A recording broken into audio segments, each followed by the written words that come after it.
Wassalamualaikum warahmatullahi wabarakatuh. Puji syukur kepada Allah Subhanahu wa Ta'ala atas limpahan karunia-Nya kita dihimpunkan di dalam ketaatan kepada Allah. Dan ketaatan kepada Allah adalah rezeki yang amat besar bagi hamba-hambanya. Al-Imam Ibnu Taimiyah mengatakan, di antara karunia terbesar yang diberikan oleh Allah kepada hambanya adalah Dia memberikan petunjuk kepada hamba itu untuk mengenalnya. Lalu Dia menuntun hamba itu, memberikan taufik kepadanya untuk mentaatinya. Puji syukur kepada Allah Subhanahu wa Ta'ala atas limpahan nikmat ilmu pada kesempatan sore hari ini. Semoga Allah jadikan duduk kita semua termasuk taman di antara taman-taman surga, tempat Allah mencurah-curahkan rahmat-Nya, menaungkan sayap-sayap malaikatnya, menurunkan sakinah ke dalam hati kita, dan menyebut-nyebut nama kita semua satu persatu dengan bangga pada makhluk-makhluk mulia yang ada di sisinya. Bapak Ibu yang dirahmati oleh Allah Subhanahu wa Ta'ala, di antara ayat yang pertama harus kita pahami di dalam pemaknaan kita akan bekerja sebagai ibadah, seperti tema yang diajukan oleh panitia, adalah firman Allah Azza wa Jalla, a'udzubillahi minasyaitonir rajim, wa ma min dabbatin fil ardi illa 'alallahi rizquha. Tidak ada satupun yang melata di atas bumi melainkan Allah Subhanahu wa Ta'ala menjadi penanggung rizkinya. Al-Imam Ibnu Katsir dalam tafsirnya menyatakan, dabbah adalah sebutan untuk setiap binatang yang bergerak dengan menggunakan perutnya, bukan kakinya. Yakni, kata beliau, binatang-binatang yang memiliki sifat rendah dan hina di mata manusia. Maka Allah menyatakan tidak ada binatang yang rendah dan hina, nista di mata manusia, yang bergerak bukan dengan kaki tetapi dengan perutnya itu, melainkan Allah menjamin rizkinya. Maka apatah lagi manusia yang Allah katakan tentang mereka, walaqad karramna bani Adam. Sungguh telah kami muliakan Bani Adam. Sungguh telah kami muliakan Bani Adam dengan pemuliaan dalam penciptaannya, dengan tangan Allah Subhanahu wa Ta'ala yang langsung membentuk Adam alaihissalam, dengan ruh yang Dia tiupkan dari dirinya, dengan satu amanah besar yang Allah berikan kepada manusia di bumi sebagai khalifahnya. Walaqad karamna bani Adam. Allah memuliakan Bani Adam. Kalau terhadap binatang yang dabbah, yang rendah, yang melata, Allah menjamin rizki, apatah lagi terhadap makhluk yang bernama manusia yang Allah menciptakannya di dalam ahsani taqwim, di dalam sebaik-baik bentuk dan proporsi yang paling agung dan mulia di antara semua makhluk yang lain. Maka kalau kita ingin bekerja kita ada di dalam makna ibadah itu semata-mata karena Allah itu, penting untuk memahami sebetul-betul pemahaman bahwasanya kita hidup, maka sungguh Allah Subhanahu wa Ta'ala memberikan jaminan atas rezeki kita itu. Allah Azza wa Jalla telah menetapkan untuk kita itu rezeki bahkan sebelum kita diciptakan.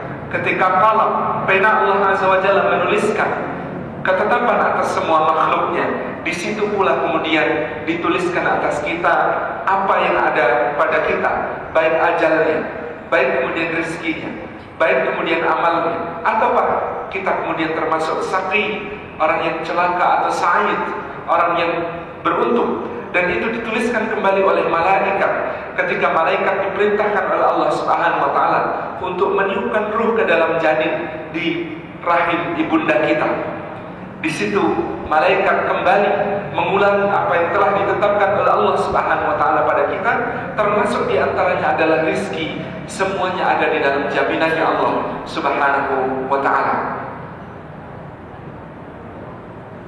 Khalilur Rahman, kekasihnya Allah Azza wa Jalla, Ibrahim alaihissalam, ketika mensifati tentang Rabbnya Azza wa Jalla, dia mengatakan yang pertama, alladzi khalaqani fahuwa yahdin. Allah itu zat yang menciptakan aku, maka dia pula memberi petunjuk kepadaku. Yang kedua, indah sekali kata Ibrahim, walladzi yut'imuni wa yasqi, dan Allah adalah yang memberi aku makan, dia pula yang memberi aku minum. Maka sebagai hamba Allah Subhanahu wa taala, salah satu kalimat yang kita hindari selayaknya adalah, kalau ada yang bertanya, kok belum menikah mas? Waduh, kalau menikah nanti istri sama anak mau saya kasih makan apa? Saya kasih makan apa? Siapa yang memberi makan? Kata Ibrahim alaihissalam, walladzi yut'imuni wa yasqi. Hanya Allah Subhanahu wa taala yang memberi makan dan juga memberi minum tersebut. Keyakinan besar ini bahwa rezeki itu ada di dalam genggamannya Allah Subhanahu wa taala.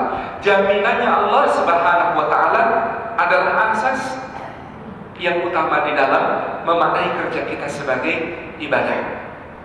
Dulu guru saya, Allah yarham, Kiai Haji Mu'tamid Khalil, mengatakan kepada saya waktu itu umur saya kira-kira 13 tahun, Salim, kata beliau, nanti kalau kamu besar, kamu jangan jadi pegawai negeri. Saya bertanya, kenapa guru? Maksud saya bapak saya pegawai negeri, ibu saya pegawai negeri. Saya bertanya, kenapa guru? Kenapa tidak menjadi pegawai negeri? Kata guru saya, Allah yarham Kiai Haji Mu'tamid Khalil, karena pegawai negeri itu rizkinya bisa diduga-duga. Sementara orang bertakwa itu adalah yang wa may yattaqillaha yaj'al lahu makhraja wa yarzuqhu min haitsu la yahtasib. Siapa bertakwa kepada Allah, dijadikan baginya jalan keluar dari semua persoalan dan diberi rezeki dari arah yang tidak disangka-sangka. Jadi kalau kamu jadi pegawai negeri, kata guru saya, rezekimu bisa disangka-sangka, gajimu tiap bulan bisa kamu perkirakan. Tetapi kalau kamu ingin menjadi orang bertakwa, jadilah orang yang tidak bisa menyangka-nyangka dari mana datangnya rezeki. Kalau kamu ingin jadi orang yang bertakwa, jadilah orang yang kemudian bisa memperkirakan seberapa banyak yang Allah karuniakan kepadamu. Dengan begitu kamu akan menjadi orang yang pandai bersyukur. Saya renungkan nasihat itu, sampai akhirnya kesimpulan saya adalah, yang salah bukan menjadi pegawai negerinya, yang salah bukan menjadi pegawai swasta yang tetap gajinya, yang salah bukan menjadi pegawai perusahaan BUMN yang kemudian ada hitung-hitungan pendapatannya. Bukan itu yang salah. Yang salah adalah kalau kita memaknai bahwa rezeki, satu-satunya rezeki adalah gaji, dan memaknai bahwa satu-satunya jalan rezeki adalah pekerjaan kita.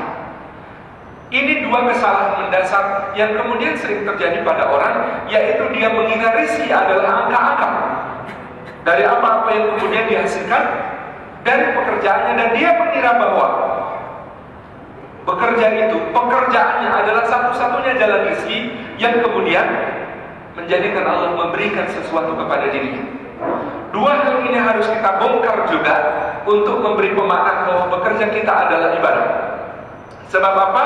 Yang pertama, rezeki itu bukan angka-angka gaji. Bahkan kalau itu uang yang kita kumpulkan mungkin dari pekerjaan kita. Ada orang bekerja seumur hidupnya, membanting tulang sampai liru-liru, Pak, memeras keringat sampai kering begitu. Kumpul di depositonya ada angka 10 triliun. Besok pagi meninggal. Rezekinya siapa? Yang 10 triliun itu rezekinya yang bekerja? Bukan. Bisa jadi rezeki ahli warisnya, atau bahkan bisa jadi adalah rezeki milik lawan bisnisnya. Allah Maha Tahu dan Maha Kuasa untuk mengalirkan itu kepada yang telah dia tulis dan dia tetapkan di sisinya. Ada orang gaji 200 juta per bulan, katakan begitu. Tetapi apakah rezekinya sebesar 200 juta per bulan? Tidak selalu. Sebagian yang gajinya sangat besar, pendapatan angkanya sangat tinggi, oleh Allah dicabut sebagian rasa rezekinya. Dengan cara apa? Mau makan gurih, kata dokter, jangan Pak kolesterolnya. Mau makan manis, kata dokter, jangan Pak diabetesnya. Mau makan yang asin, kata dokter, jangan Pak hipertensinya. Sebagian dari kenikmatan rezeki itu dikurangi oleh Allah Subhanahu wa taala, sampai dia mengatakan, dulu waktu masih miskin mau makan kayak begitu gak bisa karena gak bisa beli. Sekarang sudah mampu beli, gak boleh sama dokter. Memang jatah rezekinya yang sudah ditetapkan Allah. Sebagian seperti itu. Bahkan juga rezeki bukan soal apa yang sanggup kita beli. Saya punya kenalan pengusaha rumah makan di Jogja. omsetnya miliaran per bulan. Tetapi kalau tidur Pak, tidak bisa di kasur. Karena kalau tidur di kasur, punggungnya sakit. Bisanya tidur hanya dari tidur di atas tikar pandan, itu pun khusus, harus buatan muntilan. Kalau tidak begitu, tidak bisa tidur. Dan rezeki bukan soal apa yang ada dalam penguasaan kita, milik kita. Saya tertawa membaca majalah The Economist kira-kira bulan Februari 2014. Di situ dijelaskan tentang American Airlines, salah satu maskapai penerbangan terbesar di dunia dengan ratusan armada pesawat yang lepas landas dan mendarat di seluruh dunia. Di American Airlines ada seorang komisaris dan pemegang saham, salah satu yang terbesar, yang dia itu si komisaris dan pemegang saham terbesar di American Airlines ini menderita hyperfobia. Hyperfobia itu rasa takut terhadap ketinggian. Dia menguasai ratusan pesawat, seumur hidup nggak pernah naik pesawat. Kenapa? Karena takut pada ketinggian. Rizki bukan soal apa ya ada di dalam penguasaan kita. Dan kadang-kadang rizki juga bukan soal apakah kita punya benda itu atau tidak. Saya punya tetangga di Jogja, orangnya sangat bersahaja, tetapi kemana-mana sebenarnya yang dia punya cuma sepeda untuk transportasi kemana-mana. Tapi dia bisa nyetir, dan karena dia bisa nyetir, tetangga-tetangganya yang punya mobil mengatakan kepada dia, "Mas, kalau isi pengajian kemana-mana pakai mobil saya, Mas. Seneng ya kalau dipakai Anda itu, bikin rasanya tentrem di hati, berkahi Mas, tolong bawa mobil saya ya Mas." Pagi berikutnya gantian tetangga yang lain, "Kemarin sudah mobilnya situ toh Mas yang dipakai, gantian Mas, punya saya tolong dipakai Mas." Terus begitu orang mempergilirkan mobil-mobilnya untuk dipakai orang ini, sementara para pemilik mobil itu sesuai saran dokter untuk kesehatannya pergi ke kantor naik sepeda. Allah Subhanahu wa Ta'ala mengatur sedemikian rupa untuk kita menyadari rezeki bukan soal apa yang kita miliki. Kadang-kadang rezeki sangat sederhana, dia soal rasa.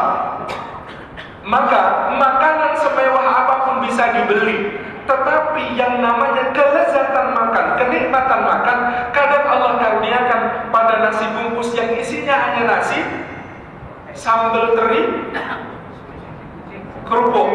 Di Jogja itu namanya nasi kucing. Disajikan di hotel yang makan para pejabat. Dan itu kadang-kadang dimakan di tempat yang panas-panas, kena sawah, begitu lebih lezat rasanya. Maka kasur yang berpegas, yang empuk, yang nyaman bisa dibeli, tetapi nikmatnya tidur kadang-kadang Allah berikan di atas koran, di trotoar, di malam yang dingin. Pada orang yang berselimut kertas karton ini, tabarak ar-Rahman, Allah Subhanahu wa Ta'ala mengatur sedemikian rupa rezeki itu. Kadang-kadang pada salah satu sisinya adalah soal rasa. Maka Nabi Sallallahu Alaihi Wasallam mengatakan, manusia berkata, amwali, amwali, harta-hartaku, harta-hartaku. Wa ma min amwalihi, kata Nabi, padahal apa yang menjadi hartanya itu kecuali makanan yang dia makan sampai habis, pakaian yang dia kenakan sampai usang, dan juga harta yang dia nafkahkan di jalan Allah, lalu menjadi bagian dari kebaikannya kelak di sisi Allah Subhanahu wa Ta'ala. Orang mengatakan amwali, amwali, hartaku, hartaku. Kata Nabi, apa hartanya itu? Hartanya itu adalah makanan yang dia makan sampai habis, pakaian yang dia pakai sampai usang, dan juga harta yang dia nafkahkan di jalan Allah Subhanahu wa Ta'ala. Lalu sesudah itu kebaikannya dari harta yang dia nafkahkan di jalan Allah itu dia ambil di sisi Allah Subhanahu wa Ta'ala. Di Jogja dulu ada namanya Haji Usman, pemilik batik terang bulan. Orang yang sangat terkenal begitu mudahnya melepas harta. Ada orang minta untuk rumah sakit, lepas. Ada orang minta untuk masjid, lepas. Ada orang minta untuk anak yatim, lepas. Bikin panti asuhan, lepas. Begitu mudahnya dia melepaskan hartanya. Maka sekelompok anak muda yang juga bergiat wirausaha di Jogja ketika itu menghadap Haji Usman minta diajari. "Ji, tolong ajari kami, Ji." "Diajari apa?" kata Haji Usman. Kata anak-anak muda itu, "Tolong ajari kami supaya tidak cinta harta, Ji. Kayak Anda itu kok kayaknya enak bener melepas harta begitu entengnya. Kata Ji Usman, wah salah alamat. Oh saya itu cinta banget ya sama harta saya. Loh kok bisa Ji? Ji Usman itu terkenal kalau kemudian ada orang minta sedekah, ada hal-hal yang harus dibantu, begitu mudah, begitu ringan tangan Ji Usman untuk mengambil dari harta Ji Usman diberikan kepada mereka. Kata Ji Usman, siapa bilang saya ngasih? Oh saya cuma titip kok. Saya itu ya saking cintanya sama harta saya, sampai saya itu nggak pengen harta saya itu saya tinggal di dunia. Harta saya itu mau saya bawa ke akhirat. Lah sekarang saya titip-titipkan, titip anak yatim, titip sekolah, titip masjid, titip panti asuhan, titip orang-orang yang bergiat fisabilillah. Itu titip, enggak saya kasih, nah aja saya kasih. Lah nanti kalau di akhirat mau saya tagih. Ya Allah, kemarin saya titip sama itu, katanya dibalas 10 kali lipat. Tak minta ya Allah. Pulang-pulang itu, iya juga Masya Allah, tabarakallah. Jadi ini makna rizki ini harus benar-benar kita hayati. Dan untuk kemudian sampai pada titik tadi, bahwa yarzuqu min haitsu la yahtasib, bekerja ibadah kepada Allah, rizki kadang-kadang soal yang lain, dan tidak senantiasa berasal dari pekerjaan kita. Sayyidah Hajar, istri Nabi Ibrahim alaihissalam itu, ketika diuji oleh Allah Subhanahu wa taala sudah mengatakan kalimatul iman, kalimat imannya Sayyidah Hajar, kalau ini perintah Allah, kau meninggalkan kami di sini, ini perintah Allah. Katanya kepada suaminya Ibrahim alaihissalam, Allah tidak akan pernah menyanyiakan kami. Betul ditinggal sama suaminya, akhirnya bayinya menangis, sudah mulai lapar, air susunya habis, tidak lagi keluar. Maka dia dengan sisa-sisa tenaga dia berlari naik ke atas bukit Safa. Dia pandang ke atas, adakah orang dimintai tolong? Dia lihat ke bawah, adakah mata air yang memungkinkan untuk diambil? Jalan dia berlari ke arah bukit Marwah, balik lagi ke Safa, balik lagi ke Marwah, balik lagi ke Safa, balik lagi ke Marwah, 7 kali. Pertanyaannya, di mana sumur Zam-Zam itu mata airnya memancar? Di kaki bayi Ismail yang kemudian menendang-nendang, menurut satu riwayat, karena di situ juga Jibril alaihissalam meletakkan sayapnya, lalu memancarlah mata air itu. Bolak-balik 7 kali antara Safa dan Marwah. Di mana airnya memancar? Di kaki Ismail. Lah kalau saya jadi Sayyidah Hajar dulu, mungkin kalimat yang pertama kali keluar dari lisan saya yang menunjukkan tidak pasrahnya kepada Allah adalah, ya Allah, gak dari tadi loh ya. Udah bolak-baliknya 7 kali di antara Safa dan Marwah, airnya memancar di kaki bayi. Tetapi demikianlah Allah Subhanahu wa taala, wa yarzuqu min haitsu la yahtasib. Orang bertakwa itu diberi rezeki dari jalan yang tidak terduga-duga, tidak selalu melalui jalan ikhtiarnya. Di tempat mana Allah meletakkan rezeki, terserah Allah. Tugas kita beribadah, tugas kita bekerja sesuai dengan arahan Allah Subhanahu wa taala. 7 kalinya itu tidak sia-sia. 7 kalinya itu tidak sia-sia. Apa maksudnya tidak sia-sia? Karena kita masih diperintahkan sampai hari ini untuk mengikuti manasik itu.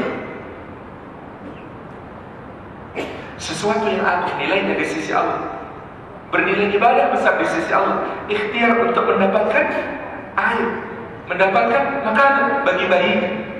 Di situ kita menemukan makna bekerja itu ibadah. Rizki urusannya Allah Subhanahu wa taala. Ini 2 hal yang tidak selalu harus menjadi hukum sebab akibat. Karena rizki ini, Masya Allah Tabarak Rahman, kadang-kadang memang perlu untuk kita tafakuri. Sebagaimana sabda Nabi Sallallahu Alaihi Wasallam, kejaran rizki terhadap seorang hamba jauh lebih cepat daripada kejaran ajal terhadap. Yang lain Rasulullah mengatakan, seorang hamba mendatangi rizkinya, maka sesungguhnya rezeki itu datang kepadanya dengan jauh lebih dahsyat daripada perjalanannya menuju rezeki itu. Al-Imam Al-Ghazali mengatakan, engkau mungkin tidak tahu di mana rezekimu, tetapi rezekimu tahu di mana engkau. Jika dia berada di langit, Allah akan perintahkan dia turun untuk menemuinya. Jika dia berada di dalam bumi, Allah akan perintahkan dia untuk muncul supaya berjumpa denganmu. Jika dia berada di kedalaman lautan, Allah akan perintahkan dia untuk keluar, timbul, dan kemudian berjumpa denganmu. Rezeki itu punya perjalanan, dan perjalanan yang mesti menuju kita kadang-kadang lebih dahsyat. Kita bahkan sudah diajari oleh ibu kita, guru TK kita sejak kecil tentang hakikat rezeki. Indah sekali dengan sebuah lagu. Lagunya berbunyi, cicak-cicak di dinding. Kalau kita jadi cicak, mungkin kita komplain kepada Allah Subhanahu wa Ta'ala, ya Allah, engkau salah desain. Kenapa engkau salah desain? Karena cicak itu makanannya bisa terbang semua. Nyamuk dan kawan-kawan yang menjadi makanan cicak itu semuanya bisa terbang. Sementara cicak tidak. Nalarnya kita, bagaimana cicak bisa makan, bisa mendapat rezeki, kalau kemudian makanannya semua bisa terbang, sementara dia cuma diam-diam merayap. Tetapi lagu itu mengajarkan kepada kita, siapa yang datang? Cicak atau nyamuk? Nyamuk. Datang seekor nyamuk. Rezeki itu yang didatangkan oleh Allah Subhanahu wa Ta'ala. Datang seekor nyamuk. Rezeki yang didatangkan oleh Allah Subhanahu wa Ta'ala. Tugas berikutnya hanya hap, lalu ditangkap. Selesai. Tabarakar Rahman. Saya kadang kemudian memikirkan, ada sebutir garam. Ketika bumi diciptakan oleh Allah Subhanahu wa Ta'ala, terpisah dari langit menjadi sebuah bola yang kemudian berputar, mendingin. Lalu tercipta sebuah benua, Pangaea namanya. Lalu di samudranya yang sangat luas ada sebutir garam. Sebutir garam itu sudah diberi titah oleh Allah. Wahai garam, tugasmu adalah mengasinkan lidahnya orang yang namanya Salim Afilah dan memberikan mineral kepada darahnya pada hari ini jam sekian.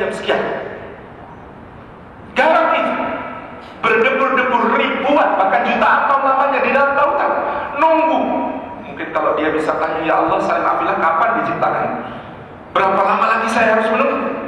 Terus dia berdebur sampai benua-benua terpisah. Tercipta Asia, kepulauan kita muncul ke permukaan. Dia bergerak di samudra Hindia ke timur, kena angin pasat barat laut, masuk ke Selat Malaka.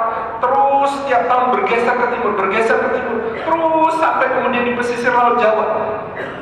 Enggak sampai di situ, terus dia terseret oleh arus laut ke arah timur sampai di pesisir Bangkalan Madura. Di pesisir Bangkalan Madura itu ada orang bikin tambak-tambak garam. Dialirkanlah air laut masuk ke dalam tambak-tambak garam itu, dikeringkan dengan sinar matahari, digarus setiap hari, mengkristal dia. Ketika dia mengkristal, para petambak garam ini memasukkan garam-garam yang sudah mengkristal ini ke dalam karung.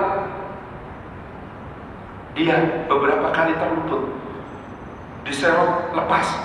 Ya Allah, kapan saya? Tunggu, sabar, gitu ya.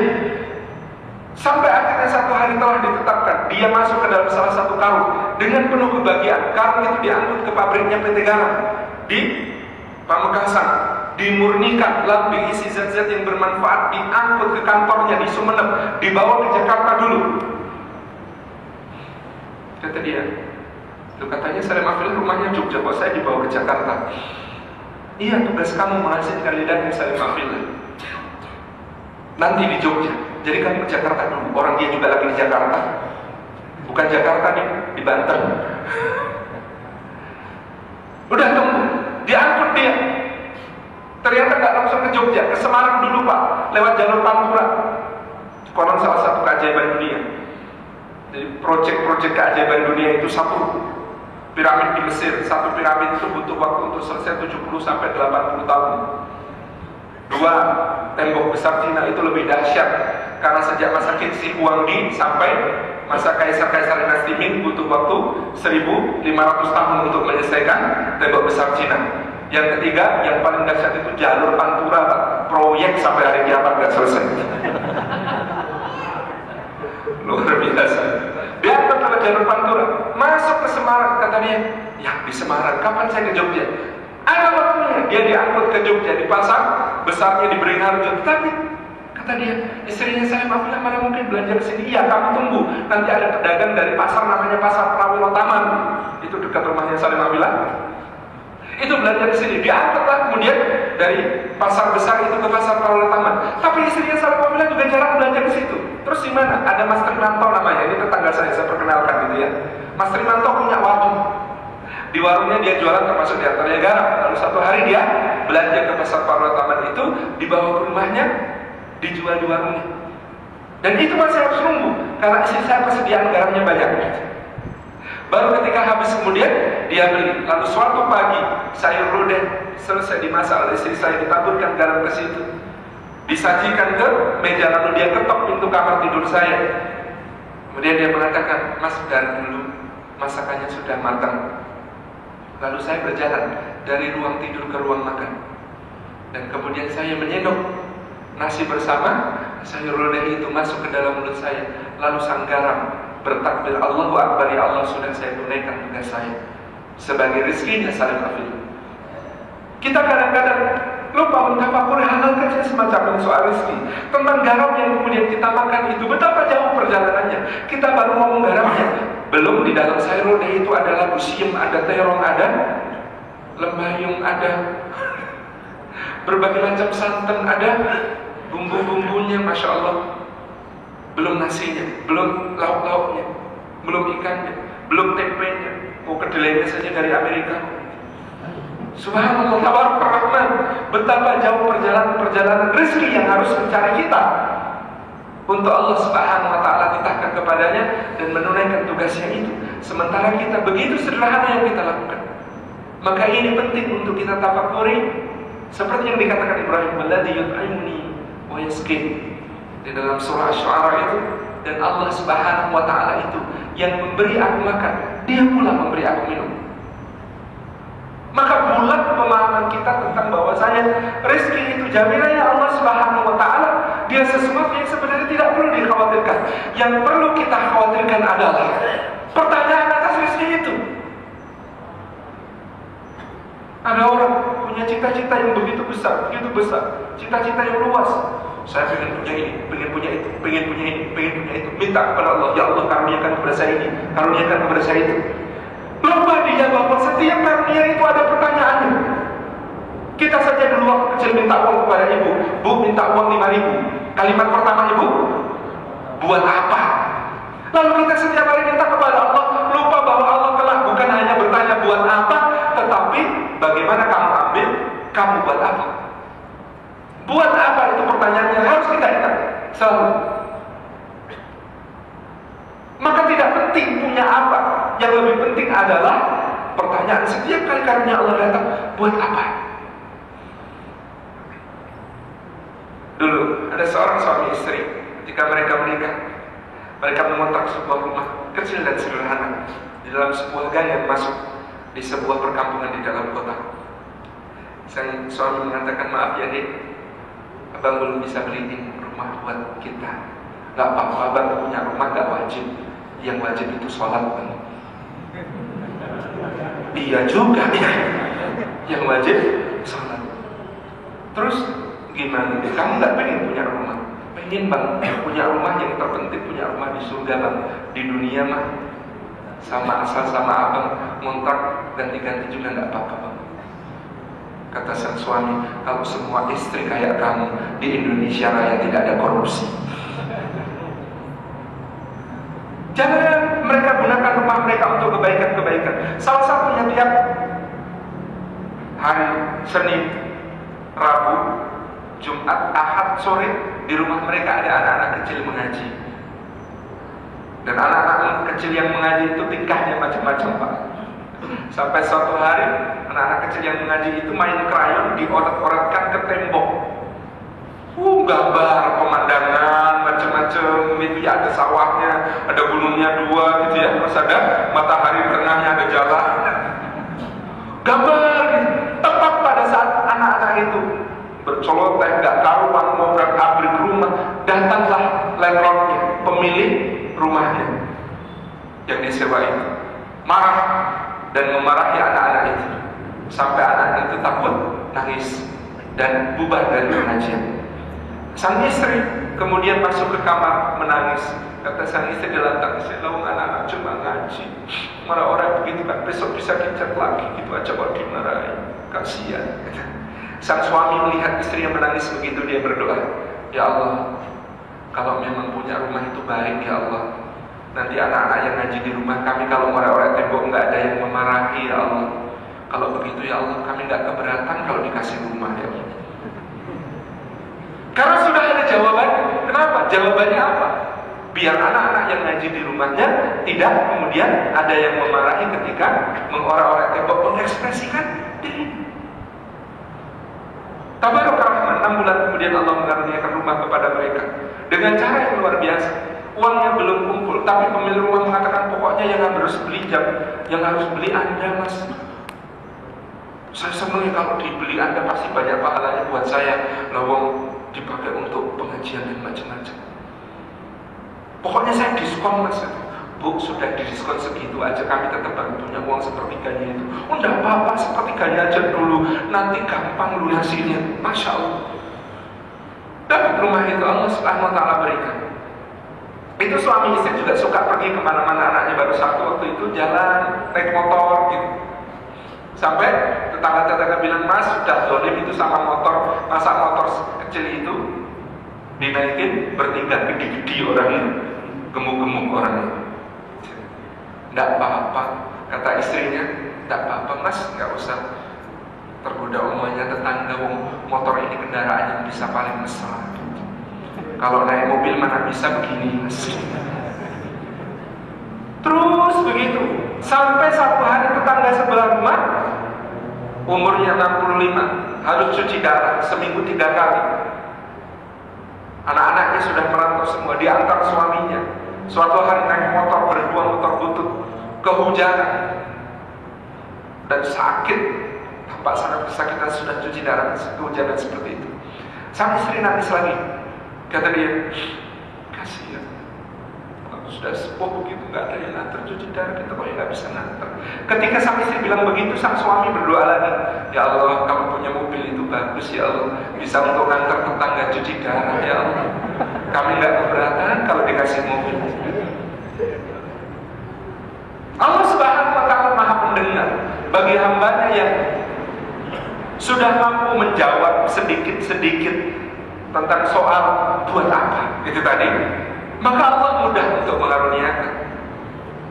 Enggak sampai 6 bulan Allah berikan kepada mereka kendaraan, itu pun ceritanya lucu.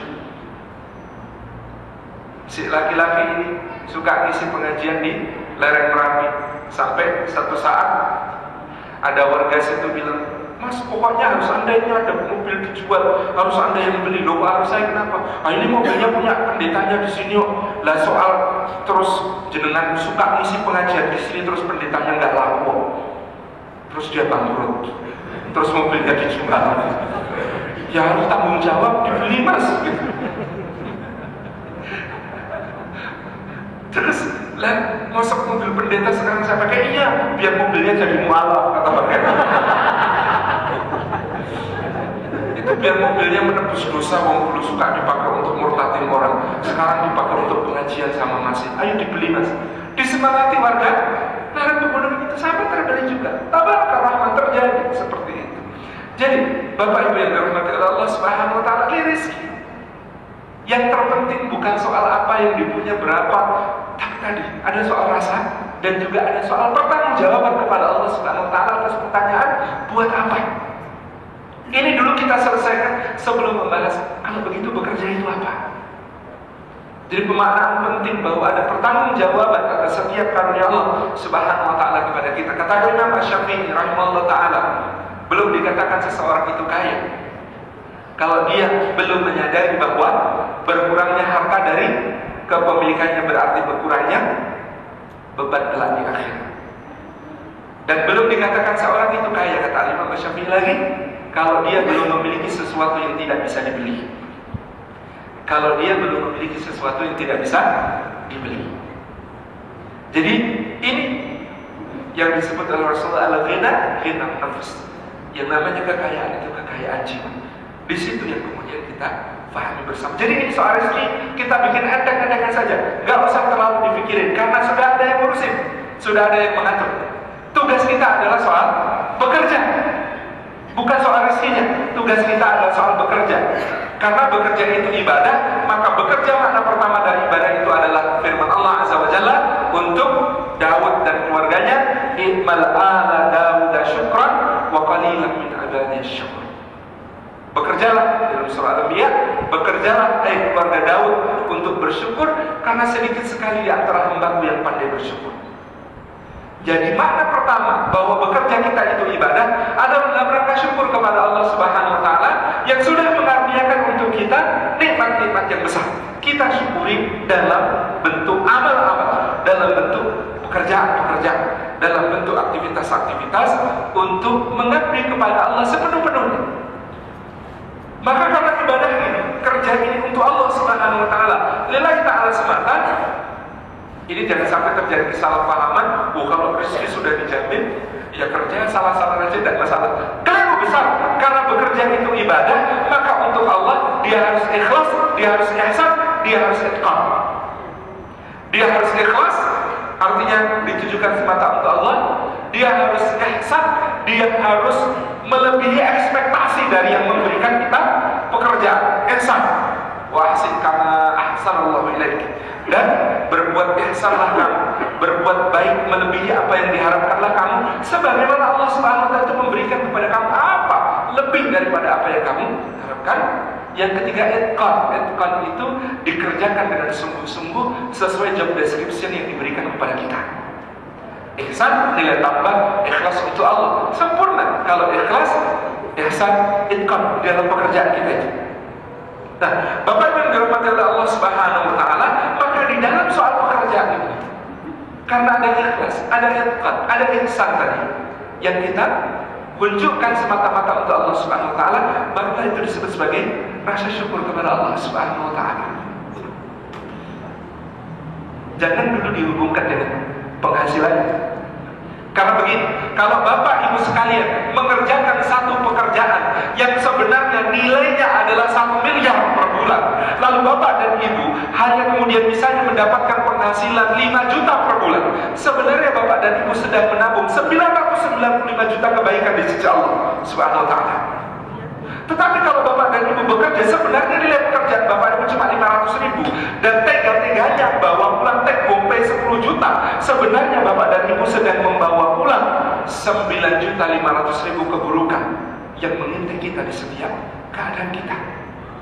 Maka ini ada cerita di zaman Al-Imam Syafi'i lagi yang mau saya ceritakan, tapi ini cerita untuk karyawan, bukan cerita untuk bos. Ini cerita untuk karyawan, bukan cerita untuk bos. Ada orang mengadu kepada Imam Syafi'i rahimahullah ta'ala, ya Imam, tolonglah saya. Kata Imam Syafi'i, ada apa dengan anda wahai saudara? Orang itu mengatakan, saya itu penghasilan sehari 5 dirham. Bapak Ibu sekalian perhatikan, penghasilan orang ini sehari 5 dirham. Sekarang 1 dirham itu 3,5 gram perak. Kalau kita hitung, kira-kira 3,5 gram perak ini sekarang berapa Pak? 1 gramnya berapa perak? Itu kalau emas, perak. Kalau perak, 3,5 gram perak ini saya tanya kemarin 1 dirham di teman yang ada bisnis dengan dirham dan dinar itu, kira-kira sekarang 1 dirham itu 120.000 rupiah. Jadi orang ini penghasilannya sehari 5 dirham, kira-kira 600.000 sehari dia dapat, dia bawa pulang. Jadi penghasilannya harian. Dia lapor sama Imam Syafi'i, ya Imam, saya itu setiap hari 5 dirham saya dapat. Tetapi ya Allah, rasanya sempit sekali rezeki saya itu, gak cukup rasanya. Itu pun ya Allah, istri rasanya membangkang terus sama saya. Kalau saya pulang gak enak wajahnya. Anak-anak juga susah diatur, gak ada sama sekali birrul walidainnya sama saya. Udah rumah itu rasanya kayak neraka, kebutuhan rasanya sempitnya kayak kecekik ya Imam. 5 dirham padahal sehari ya Imam.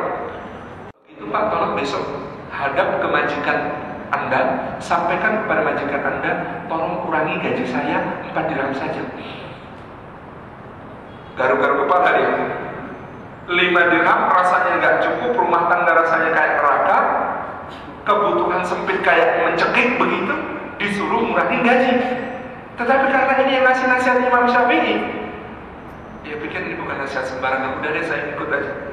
Hari berikutnya dia menghadap majikannya, bos, mulai disuruh kurangin gaji saya bos. Loh, kenapa? Ini pokoknya nasihat orang yang saya percaya, suruh murahkan gaji aja. Kemarin 5 dirham kan, saya minta 4 dirham aja mulai besok. Belum.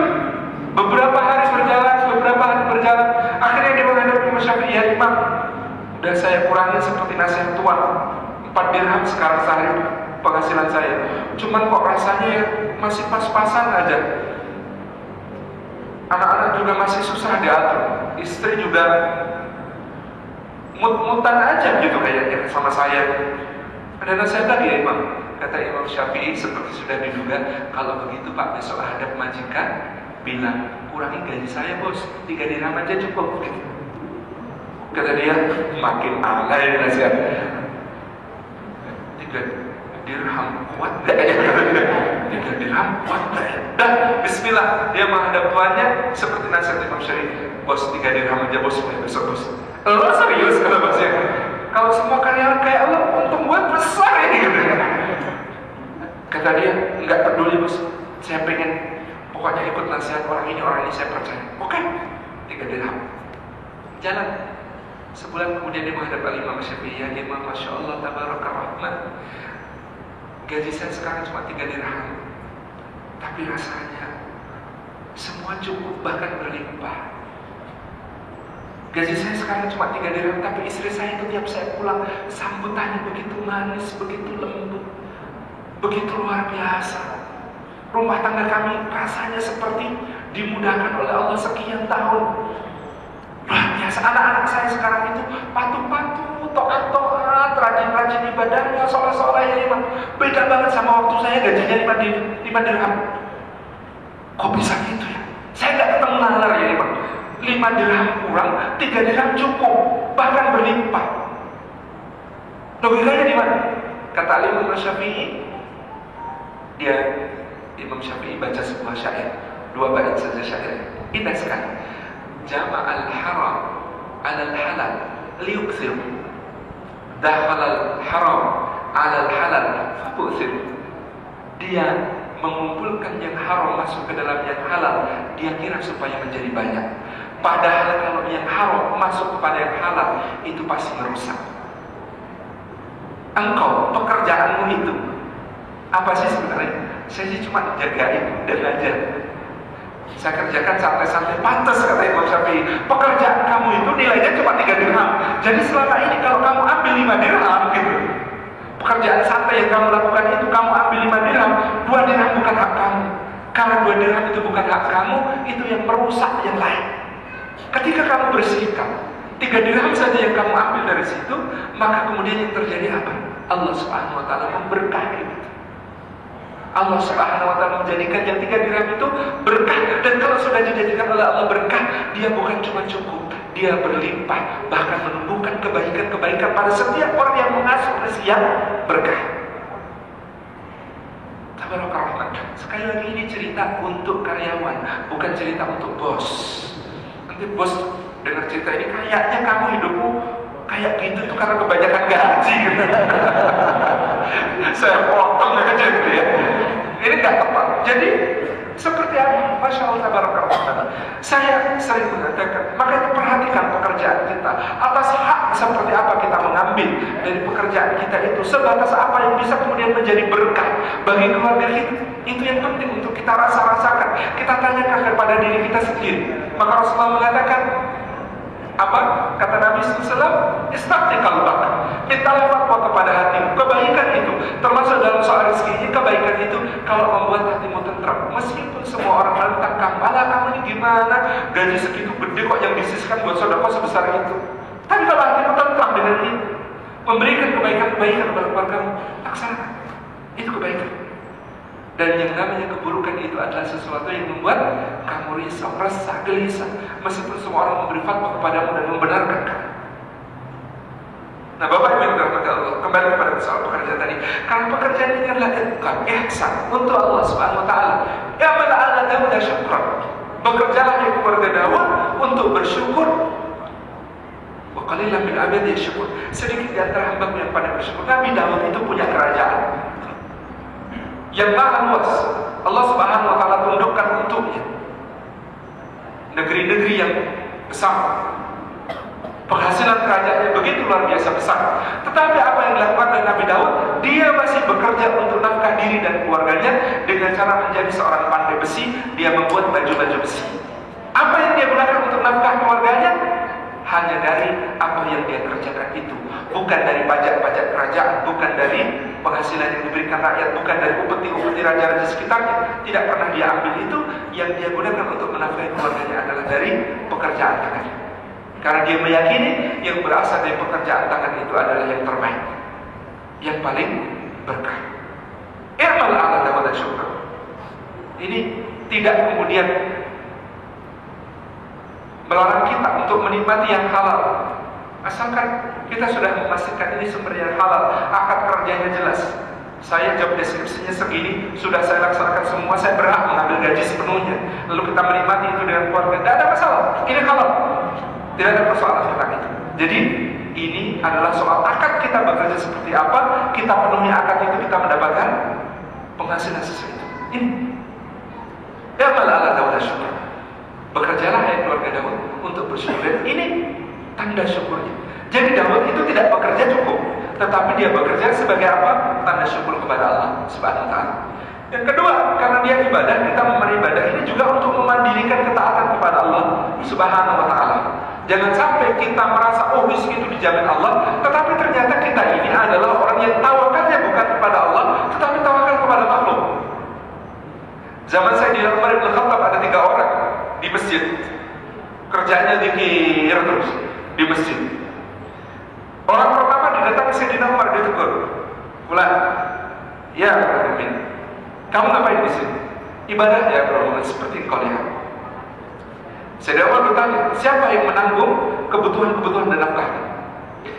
Kata orang itu, "Allah yang maha pemberi rezeki." Nah, kalau jawabannya begini oleh Sayyidina Umar, tidak dilanjutkan diskusinya. Pada orang yang menjawab demikian, sudah selesai, cukup. Orang kedua ditanya Sayyidina Umar, "Bola, kalau ente ngapain di sini?" "Ibadah ya orang mukmin, seperti engkau lihat." "Siapa yang menanggung nafkah untuk dirimu, keluargamu dan sebagainya?" "Oh, ya Amirul Mukminin, untuk kau ketahui, saya ini berbagi tugas dengan saudara saya. Dia yang bekerja, saya mendoakan pekerjaannya. Hasil dibagi 2." Jadi ini orang kata dia, saya beribadah, nah saudara saya yang bekerja, lalu gitu ya, saya mendoakan pekerjaannya, hasil bagi 2. Kata Sayyidina Umar menegur orang ini sambil ketawa, saudaramu itu lebih ahli ibadah daripada kamu dengan bekerjanya itu. Daripada kamu yang di sini, saudaramu itu lebih ahli ibadah daripada kamu. Tapi cuma ditegur orang ketiga ini, orang kedua ini. Nah orang ketiga ditanya, "Bola, nanti ngapain di sini?" "Oh, saya juga ibadah ya, sama seperti 2 saudara saya lain." "Oh, begitu." Kata Umar kemudian, "Begitu siapa yang menanggung nafkah keluargamu, dirimu dan sebagainya?" "Oh, alhamdulillah, tiap hari kok ya ada aja yang ngasih itu. Oh, saya di sini ini enggak kekurangan, tiap hari ada orang ngasih." Orang ketiga ini oleh Sayyidina Umar ditendang keluar masjid. Bedanya apa dengan orang pertama? Orang pertama jawabannya clear pada Allah. Orang kedua ada logika di situ. Si saudara saya bekerja, saya doain, hasil bagi 2, masuk. Orang ketiga ini, dia tawakalnya meskipun dia beribadah di masjid, tapi bukan tawakal kepada Allah, tetapi dia mengharapkan pemberian dari orang-orang yang bersimpati kepada ibadahnya.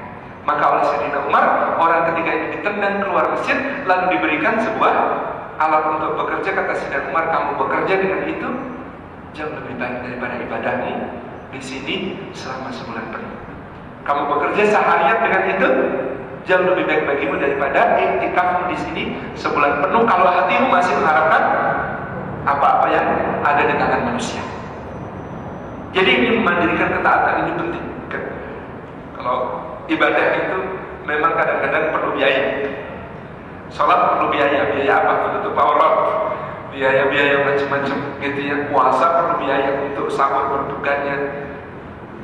Zakat apalagi, itu ibadah harta. Kemudian yang namanya haji, umroh apalagi, semuanya perlu kita mandirikan ketaatan kita kepada Allah Subhanahu wa taala sedapat mungkin dengan memenuhi haknya dengan bekerja itu. Kalau masjid juga begitu. Kami dulu di Jogokaryan ketika merintis manajemen masjid supaya bisa dipahami oleh semua jamaah gitu ya. Tahun 2005 kami bikin sosialisasi. Total biaya yang diperlukan operasional masjid setahun kita bagi 52, ketemu biaya masjid seminggu Nah, biaya masjid seminggu dibagi jumlah kapasitas tempat sholat, ketemu biaya masjid per kapita per minggu. Ketemu biaya masjid per kapita per minggu. Itu yang kita sosialisasikan kepada jamaah pakai surat terbuka, kita sampaikan baik name dan keluarga-keluarga. Yang terhormat Bapak Ibu jamaah Masjid Jogokarya, kebutuhan masjid biaya ibadah per kapita per minggu adalah sekian. Jadi kalau Bapak dan Ibu infaknya setiap minggu, setiap pekan sekian, maka Bapak dan Ibu adalah jamaah mandiri. Kalau Bapak dan Ibu infaknya lebih dari ini setiap pekan, maka Bapak dan Ibu adalah jamaah yang mensubsidi jamaah lain. Maka ibadah jamaah lain itu pahalanya ikut juga menjadi pahala Bapak Ibu tanpa mengurangi pahala mereka.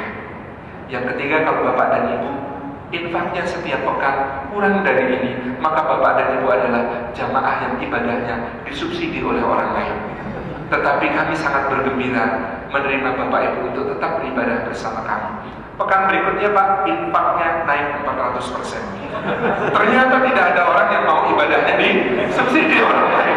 Jadi kita ini kurang mengkomunikasikan saja kepada jamaah tentang betapa mereka punya kekuatan di dalam jamaah, di dalam beribadah ini memandirikan ketaatan.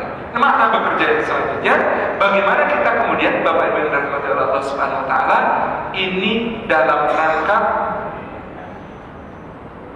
menjadi jalan rezeki untuk sesama, karena di situ ada pahalanya. Jadi kita bekerja itu satu, syukur kepada Allah; dua, kita memandirikan ketaatan kita; yang ketiga, kita ingin menjadi jalan rezeki bagi sesama, karena itu ada pahalanya. Tadi kalau orang yang depositonya 10 triliun terus mati gitu ya, itu membanting tulangnya, memeras keringatnya, karena dia niatkan untuk dirinya sendiri, tidak sama sekali menjadi sesuatu yang bernilai di sisi Allah. Tapi kalau kita sejak bekerja ini sudah saya niatkan, ya Allah, saya ingin bekerja untuk apa? Menjadi jalan rezeki bagi diri dan sesama. Maka kita kemudian, apalagi pekerjaan kita di bidang jasa gitu ya, servis, semuanya ibadah kepada Allah Subhanahu Wa Taala, kita kemudian bisa meniatkan semuanya untuk ibadah kepada Allah. Ini satu keadaan yang kemudian kita dituntun oleh Allah Subhanahu Wa Taala untuk menjadi benar-benar seorang khalifatullah, seorang yang kemudian menjadi pelayan bagi umat di dalam beribadah kepada Allah, pelayan di dalam orang mentaati Allah, pelayan di dalam orang kemudian mengerjakan kebajikan-kebajikan di jalan Allah Subhanahu Wa Taala. Kita memfasilitasi baik dengan pekerjaan kita, amal-amal kita, ataupun dengan harta yang kemudian Allah Subhanahu Wa Taala karuniakan kepada kita.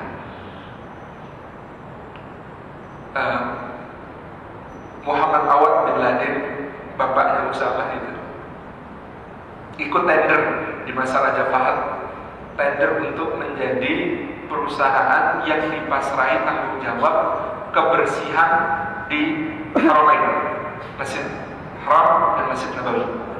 Ketika ikut tender, perusahaan-perusahaan itu kemudian mengajukan biaya berapa yang harus dibayar kerajaan kepada Anda kalau Anda kemudian menjadi penanggung jawab kebersihan di Haramain. Muhammad bin Awad bin Laden menulis 0 riyal. Ketika dibuka Raja Fahad, ya semua kalah gitu ya, perusahaan yang lain semuanya kalah, nah ini 0. Tapi kata Raja Fahad, nggak boleh begitu, harus tetap ada biaya yang dikeluarkan kerajaan untuk membayar orang yang telah begitu baik untuk menyediakan tanggung jawab menjadi penanggung jawab kebersihan di Haramain.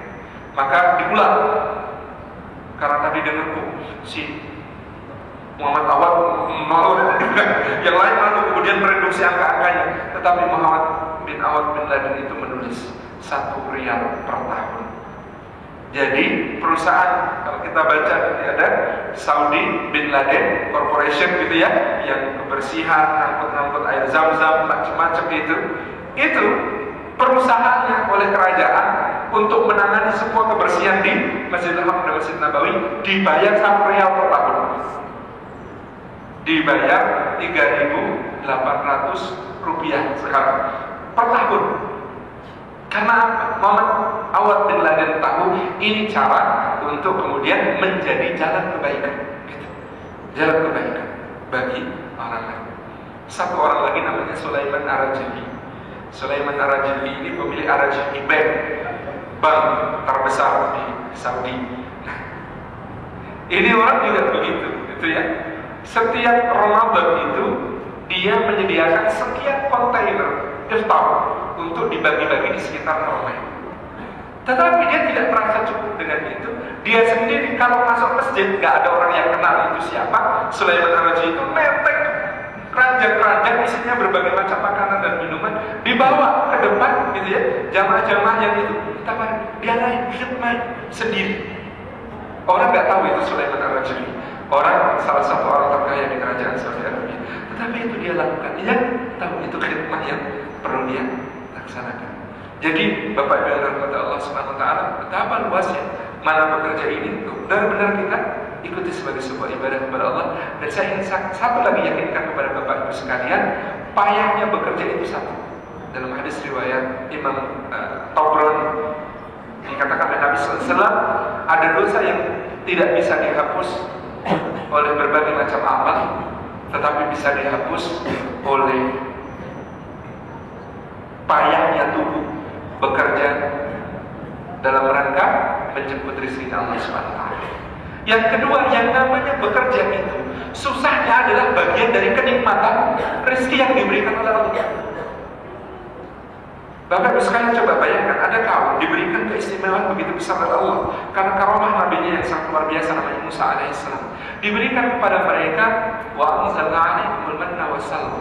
Diturunkan dari langit makanan yang langsung bisa dinikmati, namanya manna dan salwa. Manna itu makanan yang lebih lembut dari susu, lebih manis dari madu, lebih sejuk dari salju. Saya dulu waktu kecil bayangin guru saya membacakan tafsirnya begitu. Lebih manis dari madu, lebih sejuk dari salju, lebih lembut dari susu. Saya membayangkan es krim. Kalau anak kecil gitu ya. Tapi ini es krim surgawi pasti. Salwa itu daging burung panggang. Jadi bayangkan Bani Israil itu di tengah gurun pasir Sinai, setiap hari makanannya es krim dan daging burung panggang. Apa kata mereka kepada Allah? Kepada Musa mereka mengatakan, ya Musa, lan nasbiru ala ta'am wahid. Wahai Musa, kami tidak sabar dengan makanan yang satu macam menu ini. Fad'u lana rabbaka yukhrij lana mimma tunbitul ardh min baqliha wa qithaiha wa fumiha wa 'adasiha wa basaliha. Apa kata kaumnya Musa ini? Wah Musa, doalah kepada Tuhan untuk kami supaya Dia keluarkan untuk kami dari bumi ini sayur mayur, mentimun, bawang putihnya, kacang atasnya, bawang merahnya, dengan cara bekerja menanam. Jadi kata sebagian ulama, ini menunjukkan rezeki yang langsung diberikan oleh Allah sebagai karomah itu ternyata kenikmatannya kalah dibandingkan rezeki yang didapat dengan keringat yang keluar, tenaga yang dikeluarkan. Banyak raja-raja mengira hidup mereka yang paling nikmat dengan makan disediakan begini. Tapi mereka mungkin luput tahu bahwa sesungguhnya orang yang bekerja dengan keras, dengan rezeki yang ada pada mereka itu nikmatnya beda. Sebuah jerih payah lillahi ta'ala itu beda. Satu lagi dalam kisah negeri Sabah, di surah Sabah, baldatun tayyibatun wa rabbun ghafur. Allah menyebutkan negeri Sabah ini sebagai baldah tayyibah, negeri yang sangat baik. Seperti apa kenikmatan yang Allah karuniakan kepada negeri ini? Dia dibikinkan bendungan oleh Allah dari sungai yang di bendung namanya Ma'rib. Kemudian di sebelah kanan dari bendungan Ma'rib ini terdapat kebun di sebelah kanan kita namanya khas. Di situ ada kurma, di situ ada buah-buahan, di situ ada anggur, di situ ada tin, zaitun, delima, dan berbagai macam buah-buah. Yang sebelah kiri gandum-ganduman, sayur-sayuran. Ini kebunnya seperti itu. Diceritakan di dalam tafsir, orang negeri Sabah itu kalau panen itu nggak perlu menjolok buah atau menek gitu ya, memanjat kemudian memetik buahnya. Orang di negeri Sabah kalau panen letakkan keran yang di atas kepala, jalan di bawah pohon-pohon itu, buah-buahannya yang berebutan masuk ke keranjang. Jadi gambarannya sampai seperti itu. Lalu Allah Subhanahu wa taala jadikan di antara kota-kota itu, di antara kota-kota mereka, kalau mau bikin perjalanan, misalnya dari Jakarta ke Bandung, itu nggak perlu bawa bekal, nggak perlu bawa kendaraan, nggak perlu bawa apapun. Kenapa? Sepanjang perjalanan antara kota-kota yang ada di negeri Sabah itu, antara satu kota dengan kota yang lain, di sebelah kanan dan kirinya terdapat parit berisi mata air, airnya sangat jernih, langsung bisa diminum. Kemudian pohon-pohon buahan menaungi jalan itu, sehingga orang nggak perlu bawa bekal. Kalau jalan di situ perlu apa, tinggal angkat tangan ke atas, buah-buahan berebutan untuk memberikan. Kalau mau istirahat nggak perlu cari hotel, duduklah di bawah pohon, maka dedaunan pohon itu akan menangkup, memberikan kenyamanan dan selimut dan juga perlindungan kepada orang yang berjalan di situ. Nah, di perjalanan seperti ini antar kotanya saja semacam itu. Apa doa mereka ketika akhirnya mereka mulai bingung dengan karunia Allah itu? Doa mereka berbunyi, Rabbana ba'id baina asfarina. Ya Allah, kalau begini terus kami rasanya gak nikmat. Jauhkan ya Allah antar kota kami ini. Bikin perjalanan yang susah ya Allah, yang di tengahnya ada gurun pasir yang susah ditemukan air. Doanya begitu Pak. Jadi dikaruniakan nikmat sebegitu besar, bingung mau ngapain. Susah, semuanya mudah didapat itu, bingung mau ngapain. Ini orang kalau tidak punya visi ibadah gitu ya. Karena kemudian mereka disebutkan di situ, kemudian mereka fa'aqradu, mereka berpaling. Ketika mereka berpaling, mereka masih dapat nikmat begitu itu bingung. Buat apa? Makanya doa mereka, Rabbana ba'id baina asfarina. Ya Allah, kalau perjalanan kayak begini nggak ada seninya ya Allah, nggak ada indahnya ya Allah. Maka jauhkan antar kota kami ini, berikan gurun pasir di tengahnya, nggak ada air, nggak ada apa-apa, nggak ada pepohonan. Biarkan kami berjalan di sana, supaya kami merasakan nikmatnya minum air ketika sampai di mata airnya, supaya kami menemukan nikmatnya makan buah ketika ketemu pohonnya. Saking kemudian bahwa kita ingin mendapatkan pemaknaan bekerja itu penting untuk bahkan memberikan rasa nikmat kepada apa yang Allah karuniakan kepada kita. Sekira itu yang dapat kami sampaikan pada asar ini. Mudah-mudahan memberikan tambahan semangat bagi kita untuk mengikhlaskan ibadah kita berupa bekerja lillahi ta'ala. Karena sungguh ini sebuah hal yang tidak perlu kita khawatirkan soal hasilnya. Allah yang telah mengatur semuanya, rezeki bagi hambanya. Jangan merasa rendah diri dan mengatakan wah dia gajinya lebih banyak daripada saya. Belum tentu yang gajinya lebih banyak, rezekinya lebih banyak. Rezeki tidak semata gaji. Allah Subhanahu wa taala membagi-bagi rezeki dengan keadilannya. Tidak akan pernah tertukar, tidak akan pernah salah alamat, tidak akan pernah terlambat. Semuanya diberikan oleh Allah. Adapun kita bekerja adalah ibadah untuk ikhlas, untuk itqan, untuk ihsan, untuk dinikmati, sebab dalam kelelahan itu terdapat kenikmatan yang nanti akan diberikan oleh Allah Subhanahu wa taala dengan lebih sempurna. Mohon maaf atas segala yang kurang berkenan. Jazakumullah khairan. Assalamualaikum warahmatullahi wabarakatuh.